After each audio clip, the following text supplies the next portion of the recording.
Ben voilà, rebonjour à toutes et à tous. Voilà, j'ai intitulé cette présentation Apprentissage des langues assistées par l'IA pour plusieurs raisons. Déjà parce que j'ai travaillé avec une référence, une pointure dans ce domaine d'enseignement des langues assistées par ordinateur il y a quelques années, Françoise de Mézières, et je voulais voilà refaire vivre ce titre. Et c'est parce qu'aussi à chaque fois que je parle avec elle et avec d'autres chercheurs, ils me disent que ces questions qu'on essaye de mettre en avant en ce moment autour de l'IA ont été déjà posées et reposées dans les années 70 et les années 80, donc c'est intéressant de revoir ça. Mais voilà, l'objectif de cette intervention est d'analyser l'impact et le potentiel de l'intelligence artificielle conversationnelle, donc type de chatbot et outils similaires, dans l'apprentissage des langues. Je vais essayer de montrer comment cette IA peut offrir aux apprenants des opportunités de pratique interactive, parfois aussi ce retour est personnalisé qui est intéressant, et je vais souligner l'importance de développer cette littératie spécifique à ces outils-là, à cette IA conversationnelle, avec des modèles, mais voilà, qui complètent ce qui a été dit auparavant. Mais dans un premier temps, voilà, je vais essayer de définir l'IA conversationnelle et son évolution, présenter aussi des repères théoriques issus de la recherche, des recherches très récentes sur l'apprentissage des langues assistées par l'IA, et je donnerai ensuite quelques exemples d'applications de chatbot pour l'apprentissage des langues, et je terminerai je passerai par aussi ce passage inévitable sur comment développer une littératie IA en mettant en lumière les rôles de l'enseignant, et surtout aussi je vais conclure par une expérimentation pour montrer cette complémentarité et ce besoin pour nous d'expérimenter et de voir comment ça se passe sur le terrain. Et comme c'est un domaine qui évolue rapidement, on a besoin toujours d'expérimenter et de tester tout ça. Alors voilà, pour commencer, qu'est-ce que l'IA conversationnelle? C'est donc cette IA qui désigne les technologies telles que les agents conversationnels, les agents virtuels auxquels les utilisateurs peuvent parler. Donc là, on parle de ce chatbot, ces fameux chatbots. ChatGPT est un chatbot, donc s'il est le plus connu, mais c'est un chatbot général. Ce sont des programmes informatiques conçus pour simuler des conversations avec les utilisateurs. Ça peut se faire à l'oral, ça peut se faire à l'écrit, mais c'est avec cette touche intelligence artificielle, on voit des techniques avancées basées sur le traitement automatique des langues, ce qu'on appelle le NLP aussi, en anglais, le traitement du langage naturel, qui fait que l'IA peut comprendre des questions complexes, peut interagir et s'adapter, peut améliorer ses réponses, et qui fait également que voilà, nous sommes face à une certaine avancée de ces applications-là. Donc ces chatbots alimentés par l'IA peuvent offrir cette interaction naturelle, polyvalente et parfois même sophistiquée. Mais on va voir, je suis une techno-enthousiaste, je vous le dis dès maintenant. Voilà. En tout cas, si on regarde l'évolution de cette IA conversationnelle dans l'apprentissage des langues, on va voir des traces des années 1960. ELIZA, qui était là qui commençait par voilà, des premiers systèmes auteurs, on parle des tuteurs virtuels, on parlait déjà dans les années 60 de cette IA conversationnelle, de ce tuteur intelligent, de ce système expert et de cette idée d'un agent virtuel, déjà. Voilà. Donc, et on posait les mêmes questions. Est-ce qu'il va remplacer l'enseignant? Est-ce qu'on n'a plus besoin de l'enseignant et que ça va déshumaniser? Donc, c'était vraiment les mêmes questions qu'on se pose maintenant. Après, il y a eu ce progrès, ces avancées en traitement automatique du langage qui ont permis des interactions plus naturelles, et petit à petit, on a pu voir des modèles, enfin une percée de ces outils-là dans nos téléphones, dans nos smartphones avec Siri et Alexa qui habitent avec nous, qui vivent avec nous. Et petit à petit, voilà, dans les années, voilà, il y a juste 2 ans, on a pu assister à cette démocratisation de cette IA générative, de cette IA conversationnelle comme ChatGPT, et qui prend de plus en plus de place dans plusieurs domaines dans l'enseignement-apprentissage des langues. Alors pour commencer, j'essaye de m'appuyer sur des repères théoriques dans la recherche sur les chatbots, hein. Donc tout ce qui est basé sur la théorie interactionniste, ce sont des théories anciennes, mais on voyait les négociations de sens, les apprenants qui utilisent des stratégies, qui demandent des clarifications pour combler des lacunes de compréhension. On voyait cette entrée modifiée, un contenu adapté au niveau de l'apprenant, qui garantissent la compréhension, cette modification de sortie aussi. Ces apprenants qui vont pouvoir affiner leurs usages linguistiques en réponse et au retour reçu. Donc là, ce sont une hypothèse de production que les chatbots incitent les apprenants, si vous voulez, à produire de la langue, à augmenter leur conscience de leurs lacunes linguistiques et langagières, et à l'importance d'un retour implicite et explicite pour un apprentissage plus ou moins efficace. Donc, ce sont des recherches assez récentes et ces résultats, les résultats sont encore mitigés, si vous voulez, sur les gains en compétences surtout, hein. Donc, c'est un peu risqué de parler des bénéfices, mais pour le moment, les premiers travaux semblent indiquer qu'il y a des améliorations au niveau du vocabulaire, au niveau de la grammaire, qu'il y a des faits aussi enfin en tout cas, les chatbots offrent cette possibilité d'accéder à un tuteur virtuel, à un partenaire de pratique inépuisable, disponible à tout moment, qui peut voilà, nous donner cette exposition à un vocabulaire varié, à une pratique répétée dans un environnement contrôlé. Quand on parle dans un environnement contrôlé, c'est là où on parle que ça peut peut-être augmenter la confiance de l'apprenant, réduire son anxiété parce qu'il n'y a pas un jugement et ça, là, ça lui permet voilà, d'avoir un flux conversationnel amélioré dans cet environnement sécurisé.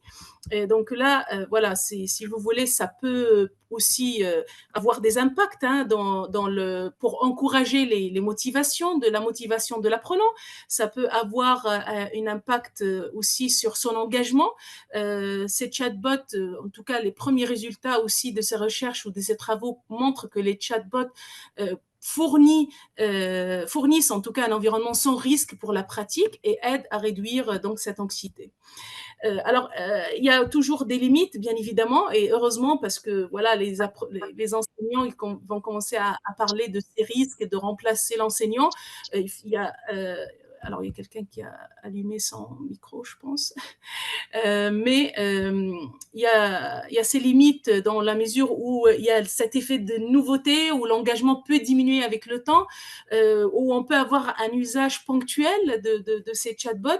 Après, aussi, il y a cette difficulté de compréhension surtout pour les apprenants de faible niveau, qui m'intéresse à moi-même particulièrement parce que j'aime bien détecter les difficultés qu'ils rencontrent, mais voilà, ça permet aussi de montrer ils auront peut-être besoin d'un accompagnement supplémentaire pour utiliser ces chatbots. Voilà, donc il y a un certain nombre d'applications qu'on voit, de chatbots qu'on voit tous les jours. Comme je vous ai dit, ChatGPT est un chatbot.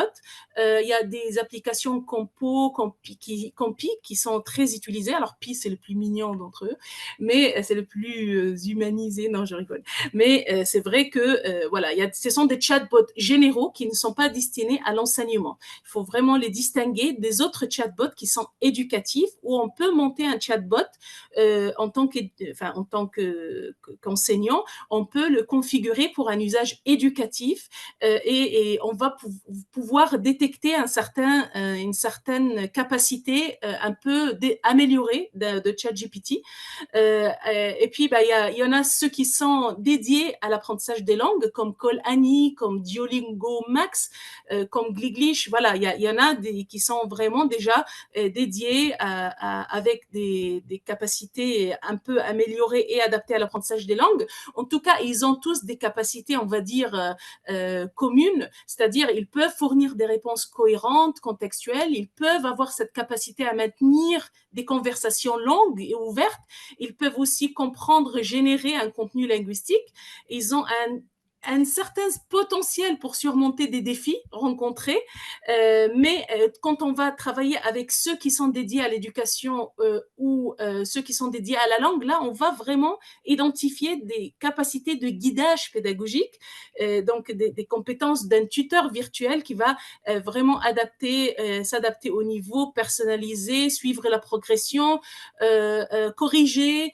peut-être faire un feedback, et puis voilà, il va pouvoir maintenir un contexte cohérent et une simulation plus réaliste avec la possibilité de créer des scénarios pour pratiquer dans des situations réelles.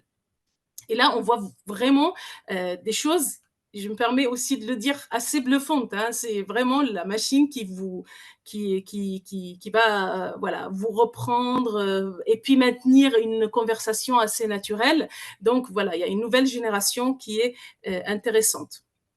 Alors là, j'expose cette comparaison que Alm avait proposée pour identifier différents types de chatbots et montrer qui sont basés sur Avatar, qui ont un usage spécifique pour les langues, qui peuvent être créés par les enseignants. Je trouve que cette comparaison est très intéressante parce qu'elle montre la plus-value pour l'enseignement des langues et cette valeur ajoutée que certains chatbots peuvent donner à l'enseignant, à l'enseignement. Il y a des chatbots, si vous voulez, qui se proposent maintenant et on va dire, là, je les mets en avant. Pourquoi? Parce que, si vous voulez, ils ont cette capacité d'être des interlocuteurs distincts, c'est-à-dire, ce n'est pas une simulation d'une interaction humaine. On est vraiment dans un scénario réaliste, avec des expressions authentiques, avec ces avatars, en tout cas, ce programme informatique avec des algorithmes solides qui va produire des effets interactionnels similaires à ceux des humains et elle va pouvoir peut-être concevoir une interaction humaine qui va peut-être être qui va compléter l'interaction humaine. Donc là, quand on voit Duolingo Max ou Call Annie, Annie, elle se présente elle se présente comme un modèle linguistique qui a étudié les langues, les arts et l'ingénierie, s'il vous plaît. Mais elle se dit suprêmement, je suis pas humaine. Appelez-moi au 06, voilà. Donc, ce sont des chatbots qu'on voit à l'oral et qui sont disponibles à tout moment pour que l'apprenant puisse s'exercer ou interagir. Hello Annie, how are you? Hi, I'm great, thanks. How about you? I'm fine, I just want to improve my English level. Can you help me? Of course. I'd love to help you with your English. I just want uh, speak like an English native. That's a great goal. Let's practice together. Okay, can we talk about New York City? Sure, New York City is amazing. I know it's a big city in the United States with many famous places like Times Squares and Central Park. Yes, it has many fun things to see and do. But why is it called the Big Apple? It's called the Big Apple because it means a big opportunity. Okay. But I'd love to visit it. What would you recommend to see there? You should see the Statue of Liberty. Any other recommendation? Visit the Metropolitan Museum of Art. Yeah, I like art. And what Great! about You will food? try a New York bagel. Okay, but any special dishes in New York? Try pizza, it's famous. I love pizza. Is New York pizza different from others? Yes, it is thin and crispy. Okay, what else is interesting about New York? The skyline is beautiful. You know what? I just want to improve my fluency.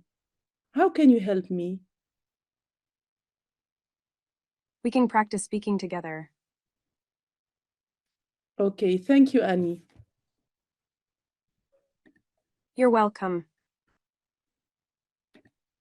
Et c'est là où, à ce stade-là précis, que les enseignants vont ressentir un danger. C'est là où ils vont peut-être parler de qu'on va dans un monde de plus en plus déshumanisé, qu'on cherche à déshumaniser les relations.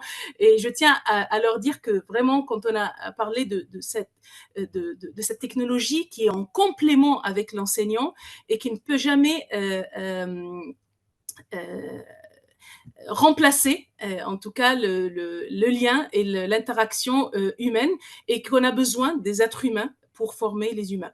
Donc voilà, je voulais quand même le mettre en avant, ces applications-là, mais qui nous montrent aussi que, voilà, comme l'a dit Christian, comme l'a dit aussi Sarah, on a besoin, plusieurs chercheurs comme Mark Warshauer, Antoine Alm soulignent l'importance de cette littératie critique pour une IA, pour une utilisation plus efficace. Donc, comment on va développer cette littératie? Ça va englober un ensemble de compétences essentielles. Comme l'a dit Mark Warshauer, cette littératie va au-delà de la simple utilisation et nécessite une compréhension approfondie des mécanismes sous-jacents. Donc, comme vous le voyez, compréhension technique, oui, cette connaissance de principe, de base de l'IA, avec et le traitement automatique des langues. Parfois, des apprenants me disent, mais madame, mais qui me parle là? Qui me répond, qui est en train de récolter mon data?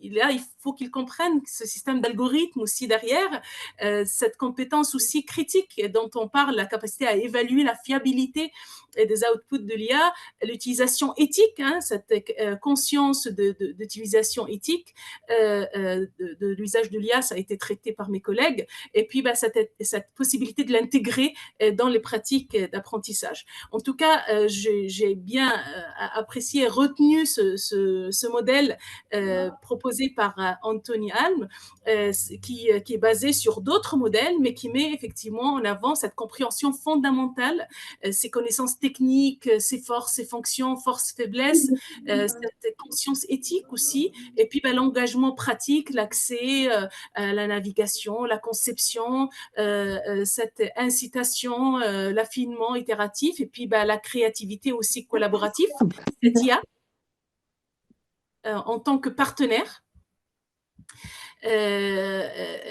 créatif qui permet la créativité et la co-création qui doit aussi être mise en avant par les enseignants, par les personnes en tout cas qui mettent en avant cet usage réfléchi et critique de l'IA.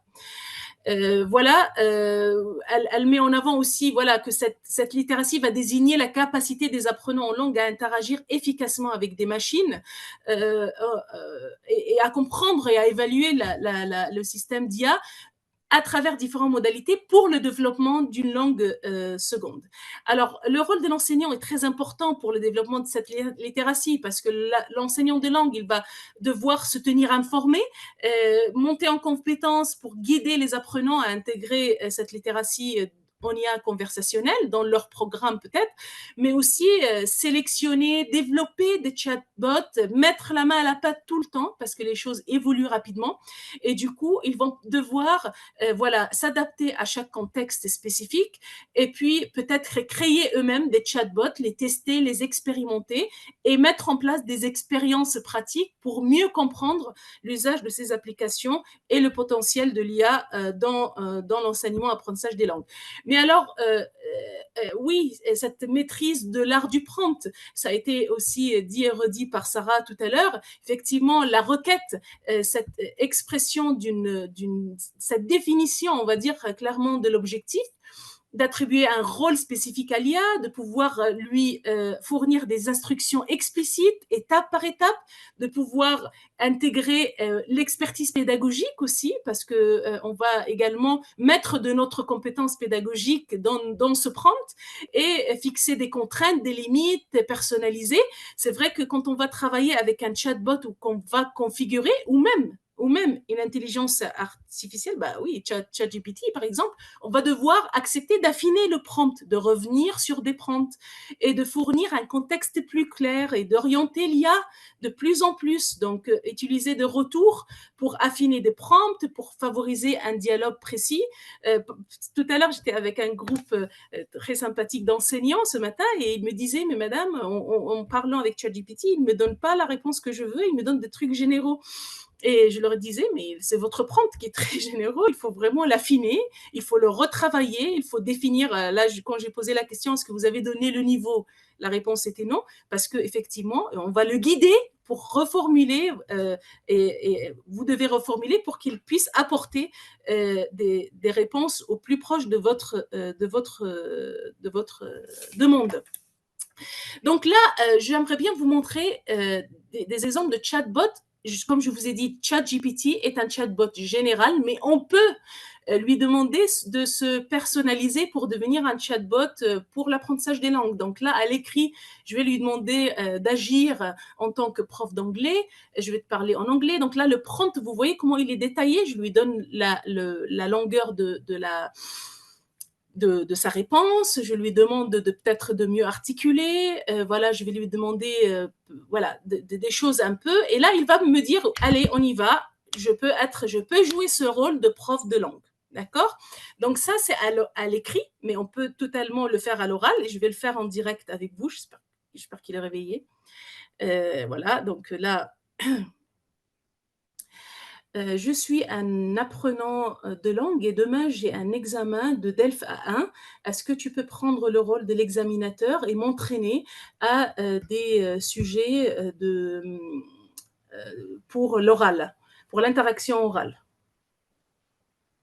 Bien sûr, je peux t'aider à t'entraîner pour l'examen DELF A1. Commençons par une mise en situation. Imagine que tu es dans une boulangerie en France. Je suis le boulanger. Tu veux acheter une baguette et un croissant. Comment me demandes-tu cela? Attends, tu parles trop très rapidement. Tu peux articuler, je suis à niveau A1. Bien sûr, je vais parler plus lentement. Alors, comment me demandes-tu une baguette et un croissant? Tu penses vraiment que ce sont les examens que je vais trouver en DELF A1? Les sujets d'examen DELF A1 sont souvent simples et pratiques. Par exemple, parler de la vie quotidienne, comme acheter du pain. Si tu veux, on peut essayer un autre sujet. Qu'en dis-tu? Voilà, donc là, j'ai essayé de le configurer pour qu'il devienne un chatbot pour parler la langue, mais je peux affiner de nouveau ma demande, je peux revenir. Est-ce que vous pouvez juste désactiver votre micro, s'il vous plaît? Et je peux revenir sur mon prompt. Voilà. Donc là, c'est ChatGPT. Donc, on est dans un usage général. Mais on a, comme on a dit tout à l'heure, des chatbots éducatifs comme Mizou, qui est assez intéressant, qui nous donne des choses intéressantes, qui est assez facile à utiliser aussi. Donc, vous pouvez créer votre propre chatbot, vous pouvez la configurer et vous pouvez voilà, pouvoir identifier une compétence linguistique spécifique. Vous pouvez voilà, demander en tout cas inviter vos apprenants jusqu'à 50 gratuitement à pouvoir interagir. Vous pouvez le configurer très facilement. C'est une interface concepteur très facile, étape par étape, donc juste un canevas à renseigner et vous pouvez le générer. Et là, vous avez un chatbot spécifiquement dédié à un usage, que ça peut être les langues, ça peut être tout à l'heure, notre collègue a demandé des conseils pour les Master 2, mais on peut totalement leur faire un chatbot pour répondre aux des questions sur les mémoires, par exemple. Voilà, c'est des collègues algériens qui l'ont fait la semaine dernière, là, c'était rigolo. Donc voilà, c'est cette possibilité avec Miso aussi de mener des expérimentations moi, qui m'intéresse spécifiquement, je travaille avec un certain nombre de collègues pour pouvoir justement enfin, on a plusieurs objectifs, si vous voulez. On veut observer dans quelle mesure les chatbots conversationnels peuvent améliorer les compétences langagières, compréhension, production, interaction. On a aussi des questions sur l'utilisation des chatbots qui impactent ou influencent la motivation des apprenants. Donc, on essaie de mener des micro-expérimentations. Quels sont les principaux obstacles rencontrés et surtout pour un niveau A1, moi, je tenais à vraiment cibler un niveau qui a le plus besoin d'accompagnement et pour voir quels sont les obstacles qu'ils rencontrent et comment on va pouvoir former les apprenants à interagir efficacement avec les chatbots. Donc, on a beaucoup de questions. C'est encore récent, mais voilà, je tenais à partager avec vous quelques premiers résultats. En tout cas, pour ça, on a reformulé ce prompt à Mizou. Tu es un assistant conversationnel qui va aider des apprenants des niveaux A1. Parle, peut-être on aurait dû dire parle lentement en utilisant des phrases simples. On peut mettre des descripteurs du cadre européen, mais ça, c'est un niveau payant. Donc là, je parle d'un niveau gratuit. Et là, on a ciblé 3 scénarios. Avec une méthodologie, si vous voulez, où chaque participant va interagir avec le chatbot sur les 3 scénarios. Il va utiliser une session de 10 minutes et puis il va renseigner un questionnaire d'évaluation après chaque session. Donc, notre but, c'était vraiment d'identifier un certain nombre de résultats. Je vous montre les premiers résultats. Là, par exemple, ça, c'est un exemple d'interaction sur commander au marché. On voit bien que le chatbot va peut-être reprendre à un certain moment l'apprenant qui va peut-être corriger ou peut-être sur cet exemple-là un peu plus fourni quand on parle de ses activités quotidiennes. Donc là, où voilà, je joue le foot, je joue au foot, tu joues avec des amis, voilà. Donc là, le chatbot va pouvoir donner un feedback, revenir en arrière. Et puis, une fois que les apprenants ont pu interagir sur ces micro-expérimentations, ils ont pu nous montrer, si vous voulez, que ces interactions sont stimulantes. Je ne peux pas donner des chiffres parce que c'est encore très tôt, mais les apprenants ont pu déjà sentir qu'il y a un effet bienveillant de chatbot qui peut réduire l'anxiété, qui se sont sentis en confiance, qu'ils ont pu reformuler des phrases. Alors, j'ai un retour, par exemple, d'un apprenant qui disait j'ai appris à utiliser les articles correctement grâce à la correction. Voilà, donc ils peuvent mieux structurer leurs phrases, reformuler, prendre des thématiques quotidiennes, renforcer la confiance. Donc ça, c'est les premiers résultats observés. On ne va pas pouvoir sortir des généralités, mais on peut commencer à dire que ces premiers résultats indiquent qu'un chatbot basé sur un prompt pour un niveau A1 peut faciliter la pratique des interactions grâce à des corrections simples et pertinentes, même si les apprenants, au début, ils expriment parfois de leur satisfaction, ils peuvent aussi rencontrer des obstacles qu'on va peut-être développer un peu plus tard. Mais voilà, je tenais en tout cas à partager avec vous cette première expérimentation. Et puis voir votre retour, parce que c'est vrai qu'on va parler certainement de comment préserver le rôle central de l'interaction humaine et comment préserver le rôle de l'enseignant. Mais voilà, je vous remercie pour votre attention et on va en discuter lors de cette session de questions. Merci.